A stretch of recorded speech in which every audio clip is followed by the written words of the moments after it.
Everybody's got different degrees of success. But if you're thinking empire, you better keep going.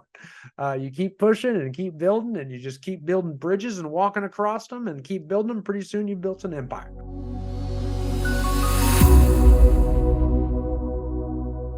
Hey everybody, welcome to the show today. It's Brian Eisenhower. Excited to be with you today because we're going to talk about a pretty big topic, how to build a real estate business into an empire, which means, we're building something big. And, this could be looked at depending on who you are from a lot of different perspectives. And I'm going to cover all of them kind of at once. It's kind of weird how I'm going to do this, but whether you're a brand new agent starting out or an experienced seasoned broker or team leader that runs a big team or brokerage, or you own a bunch of them, or you're on your way to that, or you run a small team, it doesn't really matter. To build whatever an empire is to you, I guess, is what matters. I always say, it's my old adage is, if you have a goal in mind as a human being, it better be in alignment with two things. It better get you more income and less work. So you've always got to be on a business career, so your goals better be in alignment with you getting more free time and more flexibility for other things, because trust me, you'll want them. And number two, more income, more passive income you don't have to work for. So it just comes to you, that's an empire. So, whether that's a small little business that just runs and gives you income and some investments, or a big one, it is what it is. The more income, usually it's going to have to be a little larger, it's going to involve more humans, that's for sure. And there's a little bit more work and more systems, and there's usually more costs associated with that. So more income almost always means more costs, and there could be stress and things associated with setting that up or as well too, and different pros and cons, right? So there's got to be some sort of growth mindset involved on how to build that business. And whether even a brand new agent starting out, or you're deciding what to do. Maybe you're deciding about making a move as an agent to a team or to a brokerage, or starting a team or opening a brokerage, or vice versa, or going backwards or going forwards or whatever. And you're making these decisions. And if the whole goal is to get more income and work less and build this empire, we got to think about how we're going to grow. And I think that's the most important thing, because growth is the hard part. That's the trickiest part. Everything else is, everything, people say, well, I want to have this. I want to have this nice culture, or I want to have this, work in this market, or this price point, or this side of town, or work with these colors, or have this type of physical office. Those are great goals. They really are. And those are all, but they're, as far as career goals, overarching goals, for you, those are all, I would call those sub goals. Those are nice accoutrements, but they don't usually equate to your own career dreams. Those are all nice little wants, almost like a car is a want, or a new outfit is a want. They cost money, or you often have to make sacrifices to get them, because those sacrifices can oftentimes pull away from more income, less work, if that makes sense. Because quite frankly, growth, the larger, the more income you have, it's much easier to create more passive income from it. And that's the key to it, especially in real estate. So I don't care if you're a team leader or run a brokerage, the more revenue you're producing, it opens up other opportunities for passive income. I'll give you an example, like, brokerage owners, real estate owners, they open mortgage companies. Why? Because they have enough production coming from within their company to justify enough loans. Like, for example, let's say you have a real estate brokerage, and maybe it's a team, maybe it's a brokerage. I don't know. They're kind of, or maybe it's both, and let's say you do 500 transactions a year in your brokerage. I don't care how many agents you have, whether you have 20 agents, 10 agents, or 100 agents. I don't care. It doesn't really matter to me. But let's say you do 500 transactions in a year. Let's say half of those are buyer sides. Let's say half of those are buyer sides or loans. That's probably a good average. So then now we've got 250 loans. What's our conversion rate on those loans actually using our lender, our in-house lender, or the lender that we also own, that mortgage company? Let's say we get half of our own clients to use our in-house lender. That's 120, that's half of 250 buyer sides. That's 125 loans a year. I mean, I think I can get almost any loan officer in town to come work with me if I told them I'd give them 125 loans a year. Hell, I'd give them half of that, and they keep their own clients too. So it's very easy because I have a lot of production to give away. So now it's very easy. I can just get a loan officer to come over. They can be the director. They can run the whole thing, start it all up and work for me. And, they've already got the business and pay and, make some good money. Now, that's one of the things at ICC, we coach our clients to do, but that's just lending. We do everything too.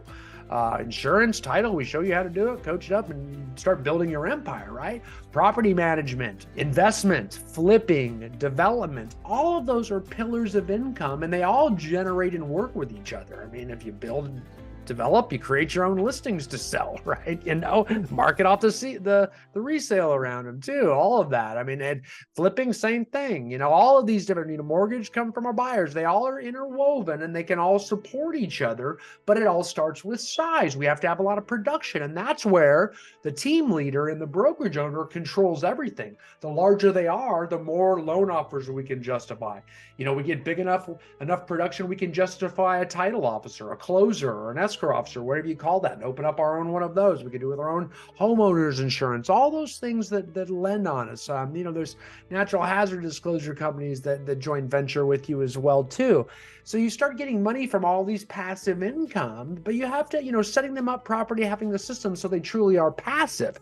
Most people in real estate, they actually start to do parts of it themselves, and they say that's the part they're comfortable with, and they just keep doing that, and the growth stops because they're doing what they say they really like, the part of it they really like, and they get stuck and they can't grow because they can't put someone else in there, and they can't teach someone else. They're great warriors, but they're maybe not the best chief because they're doing it themselves, but they can't let go of it because they like it. So they can do a higher dollar per hour activity that doesn't involve so much of their time, so they can step away, go on vacations and trips. So they make those conscious decisions to stay in it. And that you see that with house flipping all the time. You see, they just flip 3 or 4 houses a year because they didn't want to market on the sale. So that's all they do. And they just continue to do that. And that's what they say, I don't want to sell that much. I'm just going to sell because I flip houses, and they flip a few houses a year. And they're stuck because they're just doing all the manual labor themselves. Yes, they're working with construction crews, but their time's taken. So that is what it is. You see that all the time. You see that all the time where they pick one of those little avenues, mortgage, sales, listings, team leader, one of those different businesses, and they just stay in it, and they stop with that leadership mindset, and they stop with that empire building mindset, and they actually get into it, and they become their own employee. But when we grow, when we build that empire, we got to keep that mentality of growth. And there's really 2 ways to grow and build an empire in real estate. Well, you're building a real estate team, a brokerage, a national brand. There's 2 general theories on how to grow. Growth comes straight up through agent count in this business. It's very hard to get a lot of increased production without increasing your agent count. You'll find I've tried, everyone's tried that's had longevity, been in the business 3.5 decades. I mean, I've tried everything. I mean, you can't squeeze blood out of a turnip, and if an agent isn't motivated, they're not gonna get motivated because you're trying to make them that way for long. The only way to get more production is bring in more agents. You can move the needle a little bit with your production and training, no doubt. I mean, that's what we do as a company. We provide those training and coaching systems to help people move the needle. But with their one-on-one coaching, that you pay for, you can really move the needle fast. That's what we do. But you guys can't do that with all of your agents on all your teams and all your brokerages, that type. And plus, they don't pay you money, and they won't. That's what really puts skin in the game, so they actually do the work too. You've got to try to train the masses. You got to try to train them in a way that doesn't involve so much of you, so that they're self-managed. So you got to create those onboarding and training systems, okay, so that you can handle it, right? 2 ways to grow them, though. 2 ways to get them so that you can put your onboarding systems to work. And those 2 theories are this: pull and push. That's what I call them. They're called other things too. Pull and push. Some people will call it pull is attract. You just attract people, versus push, which is you recruit people. So pull is where they come to you. You're doing things where agents come to you. Push is when you're actually reaching out to them, taking the initiative to engage with agents, maybe calling them, maybe messaging them, maybe commenting on them, approaching them in person at conferences, in town. Recruiting. That's recruiting. So that's pull. You're pushing. You're going to grow. So I'm going to push. Let's go. I'm going to go start talking to people and grow. And that works very well.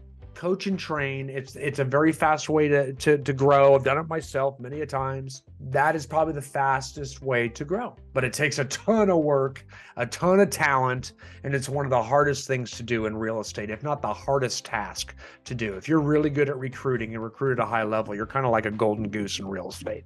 You can build an empire. So those tend to be very successful people in the industry. Most of the top people in this industry have all been good recruiters at one point in time. They know how to show value and they know how to listen and tell people what they need. They're very good at conversation and sales. You'll see a lot of that out there, and that's your push. They're recruiting. Pull is the attract. That means we're just doing things that attract people just to come to us. Wouldn't we all love that, right? I make fun of attract because attract you need to do too, okay? You need to do two. I really think you should do both, push and pull. And everybody's definition of how far you should go on the push, on the recruiting, how aggressive you should be, oh man, people are all over the map on that. So I'm not gonna get into that. People have opinions all over that one. I'm not even going to touch it. Okay. But I'm saying there are many ethical ways to recruit that come from contribution and do not harass and add value. And there's a right way to do the push so that it's highly effective, very morally and ethically appropriate as well too. The pull is, I think a lot of people open up their own brokerages and start their own team because they think the pull is going to happen when it doesn't. And then they run around looking for a magic pill to make it happen.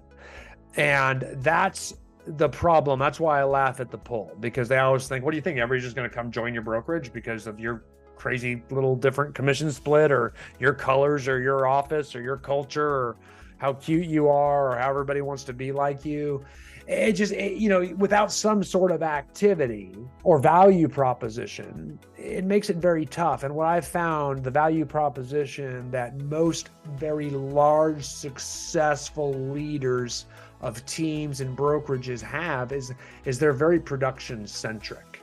The value they add is they help you sell more real estate. So they offer training, they offer classes, coaching, marketing, things that add value to the agents, right? It's what we try to do as a company too with our custom training suite and all of our coaching clients and all of our training subscribers that subscribe to our online training systems for their agents. That's and we teach recruiting and leadership too, same way through our online training, coaching, same way. And that push and that pull, if we can make the whole office production centric, but we can add value, then people will come to us because we can evidence our agent's success. If we have all the successful agents at our office that are producing and we can evidence that in our marketing, it will attract other agents that want to be the same. So the pull attraction actually creates a higher quality of agent, a higher quality of production than the just pushing and running numbers method of recruiting does, because it's hard to recruit selectively on the push. Believe it or not, it really is, because you recruit one agent, they may not sell much, you may not like them, but they're best friends, the top producer that you love, and they come as a package. So it's very hard to kind of predict your agent count and your agent mix when you're out there one-on-one, believe it or not. The attraction though, if you develop a production-centric agent where high producing agents that sell a lot of real estate are in your office, that creates the pull. So most companies empires start as a push. And then once the company gets big enough and successful enough, then it becomes a magnet and the pull happens and we start attracting other top producers. So everyone that I've built's been that way. You got to get out there and push to get the top agents to come over, and then they've got to love it and they've got to be built into your systems and they've got to get a lot of value, and then their success attracts more, and you keep it going and you run our systems. And all of a sudden they'll come to you, but it just doesn't come out of nowhere. It's not going to come because of your structure, or your culture, or your commissions you charge, or your discount fees, or your location, or your 5 friends that want to open it. The empire doesn't just come from that, guys.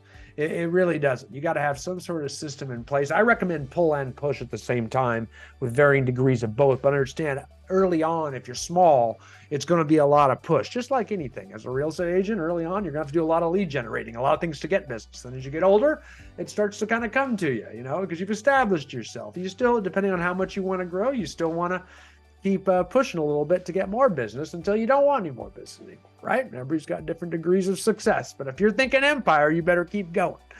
You keep pushing and keep building, and you just keep building bridges and walking across them and keep building them. Pretty soon you've built an empire.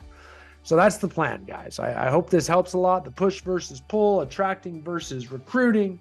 Create self-managed onboarding for that, guys, because if you're going to grow big and you're like, I don't want to grow big because agents are headaches, you don't have self-managed training platforms, okay? We got to be able to hold our agents accountable to training themselves. It shouldn't all come from you. The old schools are over. We have online everything now, and it works really, really great. So we'll show you how at Eisenhower Coaching. Just go to eisenhowercoaching.com. All right, guys, thanks so much. I really appreciate it. Can't wait to see you on next week's show.